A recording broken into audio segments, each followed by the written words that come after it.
Hey guys, here. So team of the year is here, and I want to go through and rank them, who you should take with your free card. Obviously, if you're running a theme team, you're going to want to take that guy.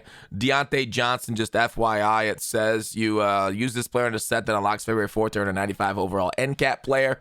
We're also getting free Derwin by viewbotting EA here in a bit, but we'll talk about that in another video.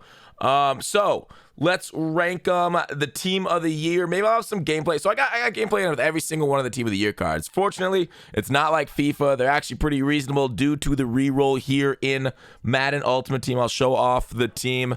I'm already at the end of the stream. I was like, all right, who should I cut? Who should I keep? I'm kind of going through. Marpet and Whitworth made the squad. Waller's going to make the final squad. I'm really on the fence about the receiver that I want to have going forward. We'll talk about that with that. But overall, let me actually change back the team I used all day today. TOTF, Team of the Fox. Here it is. As you see, I already replaced the quarterback, and there is the defense. We also replaced the middle linebacker. We went with Kuechly. But that's just a little hint. Let's go ahead and rank them from 1 to, is that 28 on your screen right now? Nope, sorry, one more, 29, okay? So I'm going to kind of fly through the last couple because nobody here cares about punters. And like, if you ever punt, you've basically lost the game. Unless you're playing something that's not very good or you got some mystery defense that I haven't seen. Anytime you turn the ball over, punt, the game's not going to look good for you unless you can score like the end of half, the end of the game, that kind of stuff. Number 28 is Fred Warner. It's not very hard to see why he's so bad. He's a middle linebacker, yet he's got no hit power. He's not fast. Literally useless out there. I gave him a couple games. He played okay for the first game. Then after that, he cost me a lot, just not being able to keep up with crossers. All right, these next one. I have never seen an offensive line play as bad as Trent Brown played for me today. I was very disappointed. I got like... Today was the most pressure I've had against me all year. Just 3-man rushes, just like insta-shedding. And you would have thought that's crazy, right? With the amount of high-end lineman team of the year provides. These cards sold. I'd say Whitworth didn't sell that bad, but like these guys got their double team split so often. Trent Brown got just killed. Take a look at him. I don't know what happened, but these guys played about as awful as you can expect them to play. 6'8", 380. Should be great. Probably better in the run game. I think it's his pass block finesse being 91. Many of the guys that came out, we seeing like at like 98 finesse now. Some guys, he's also got really bad agility and speed, and maybe that might be it. But Trent Brown played terrible for me. And I was really disappointed in that card. The other one that, the issue with this Justin Herbert card, he should be good. The thing is, like, when you put Gunslinger on Justin Herbert, the way his release works, it's basically the same length of release as, like, Derrick Henry or Dan Marino with no Gunslinger. And it sucks. It's too long. Traditional 5 is the worst release in the game. He adds it in him, Peyton Manning. The next few picks are going to be pretty obvious. They're just the rest of the offensive line. Offensive linemen in this game, they matter to an extent, but at a certain point, not really, okay?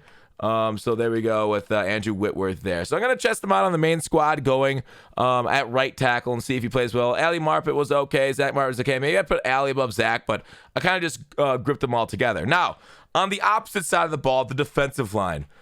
Maybe today just wasn't my day, but like it doesn't matter who I was rotating in. I was using unpredictable inside stuffs. The inside stuffs worked and they didn't work. They were inconsistent at best. All the defensive linemen played like trash, right? I didn't see any quick sheds. Nobody getting off their blocks very fast, no matter what I was running. A 40 lineman contains Daniel Hunter, right? This card right here. He should be able to take down. I was seeing people run Joe Montana low 90s speed. And where you at? Hunter. 93 speed on this card I was running with, right? And it wasn't even him. It was other guys high 80s speed. They were just outrunning him. It was embarrassing out there with Daniel Hunter. Maybe it was just a bad day of Madden, but man, I don't know. He just didn't produce. He should have played better than he did. Maybe it was just overall a frustrating day, but I didn't notice any extra pressure out of the defensive lineman than I would have normally seen. You're like, wow, are you giving bad gradings to everybody? No, some cards I'll talk to about a bit played really well for me. Number 15, Denzel Ward. I saw this guy get dunked on 4 times. 4 times today, or maybe even more. Actually, now I think about it, it's 4 times. I think it was 3 in a game. 4 times or more. If I, boomer memory and everything. He's just too short, right? If you're on a man-to-man scheme, I think Ward is great. The problem is, like, I wasn't. And that might be an issue, is like my scheme won't be the same as yours. And these are guys not on a theme team, FYI. All of these these guys will play way better on a theme team with this added boost to speed, agility, all across the board. So I just want to say FYI, these are non-theme team reviews. So these guys will play better. But low-end block shit against the run, hit power is fine, I guess. He's got really nice speed, like I talked about.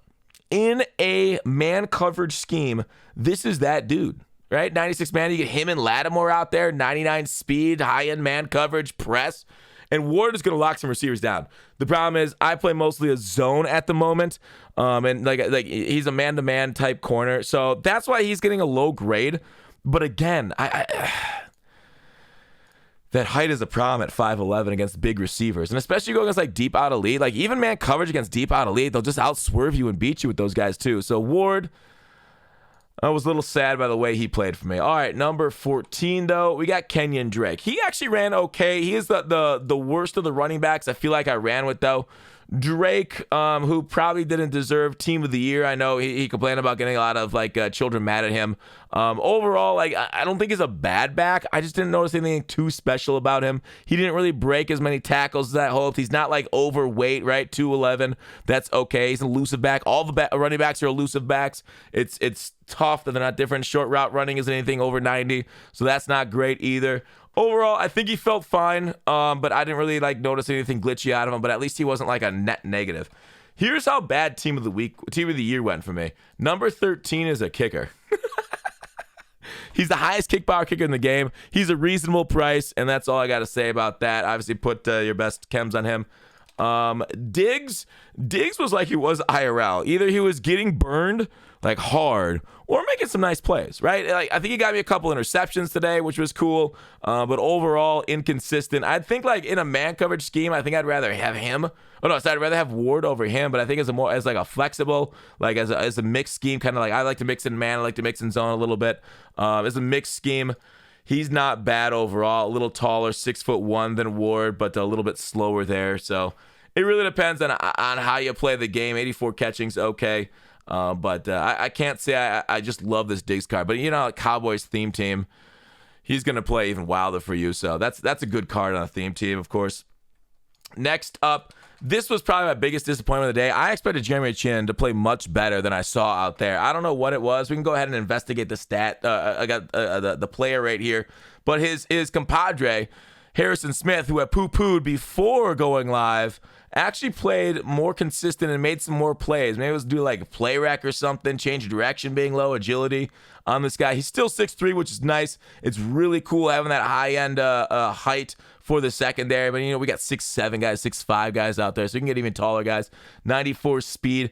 Obviously, on a theme team, that's what you want. A little like 94 speed is the exact minimum for 99 speed that you can have. But overall, I thought Jeremy Chin played very meh, we'll call it, for me. So Chin is fine, but he definitely disappointed. And this is another insult to the rest of the list. A fullback got number 10 for me. He's nice on the kickoff, 90 speed. He's got decent speed right there. But overall, like, he still missed a block. He missed a block at the goal line that got me tackled in the backfield. That's very disappointing. Literally just needed to throw that one block. Just touch the guy. And I was walking in, but instead he missed it, and I expected him to get it, so I got tackled. Didn't break the tackle. I think I forgot who the running back was that couldn't get in, but probably Drake or something. Okay, anyways, next up on the list, I thought I'd hate the card, but Surtain played a little bit better than I expected. Definitely way better than his previous Team of the Week experience that I've had with him. So this card, I can't hate it no more. You know, 25 Broncos theme team, go ahead and go crazy, Surtain. Any theme team with that for the Broncos will work. So Surtain, number 9 for me. I'm still hesitant on him. He still let up, like, I think a couple spec catches, but he got me a few interceptions, and I'm like, okay. All right, Surtain, I am reluctantly making you number 9. Tony Pollard, number 8. I thought he ran pretty well. He ran hard, and he got some first downs. I definitely liked him more than Drake, but not as favorite as the number 1 running back, Cordarrelle Patterson. We all know how well he runs because he runs at 238 pounds. They're both elusive type backs, so both solid runners on the field for you. You go ahead and put Jukebox on him. Jukebox is crazy in this game because it really does, kind of like warp you to the right and left when you throw it. Harrison Smith, like I talked about when I talked about Chin, he actually showed up to play today. He made a couple nice plays for me. Plays and okay, that's kind of crazy. Like one play I remember in particular, I had a cover 2. So it was in a cover 2 deep half. He threw like a streak, I think, from a trip set in the middle of the field. Harrison Smith knocked the ball out. The ball rested on his back. He turned around, picked it off with his pick artist. I don't think I got 6 out of it, but I was so mega impressed because you know how hard it is at the top end of this game to get turnovers. And the fact that he made an absolutely insane play for me to basically win the game on that turnover was wonderful. So Harrison Smith, he played out of his mind. Well, at least not one play, but otherwise I did enjoy. That's all you need is a few plays a game. That's the entire difference in Madden 22 because it's such an offensive game. Number 5, Jalen Waddle. You'll see all of the receivers here, right? We're stacking them up. I thought the receivers played by far the best out of any positions. I didn't have a single drop today. Jalen Waddle's last. Because I don't like the height issue on him. I've seen there was a couple plays where I knew if I had somebody like Megatron, he would have reached, caught the ball, and kept his feet in bounds. Whereas Waddle, because they're shorter, they have to jump for the ball, and they can't keep their feet in bounds, and they jump out of bounds. So that's the reason why Waddle is fine below Debo and Jefferson. I know similar heights here between Debo and him, but I thought Debo itself, He was strong. He was good. He held on to the ball. He made some really nice in the traffic catches. So that's why Debo's 4. Justin Jefferson is 3 for me. I do like his archetype better for deep out elite if you decide to go with it. But overall, neither one of them have the greatest archetypes on them. I just liked the way Jefferson, Debo, Waddle, they got separation. They caught. They did well. Exactly what you want in a receiver. None of them were incredible run blockers. I will say that. I do kind of want to look at their run blocking right now. Neither one of them really when I was throwing bubbles to, I think it was Waddle. I think it was Jefferson was screwing up. Who's a run block 60 it's all right. There's much better run blockers right now than Debo. I want to take a look at the other receivers for blocking.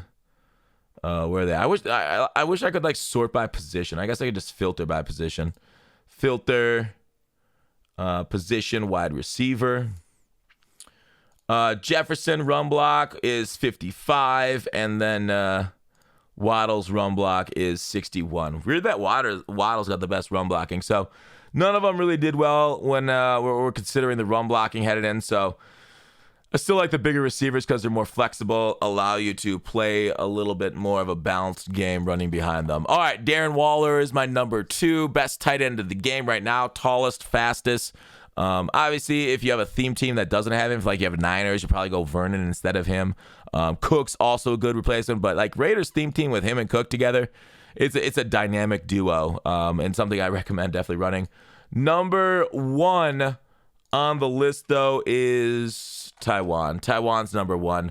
But there it is, the best team of the year cards. I hope you guys like the list. Let me know where you disagree with it. I think if you're going to get a free card outside of your team of the year cards, outside of your theme teams, that's how I'd grab it, right? I'd grab one of the skill positions. That's kind of where I go. Obviously, it's never a bad idea for a free card to just take an offensive lineman. Because then if you take one of these offensive linemen, you're done with it for the year. You will not need to upgrade. I know I got destroyed by Trent Brown, so maybe take a guard or a center here. That's why I kind of recommend them. So that's not a bad idea because we always get new wide receivers and tight ends. So while they're the biggest difference maker, they're the ones that played the best for me. They're also the one that has the highest competition. So just FYI, that's my final thoughts on the matter. Thanks for watching. Please please subscribe. We're going for 100K. We're going to make it. We're all going to make it. I'll see you tomorrow.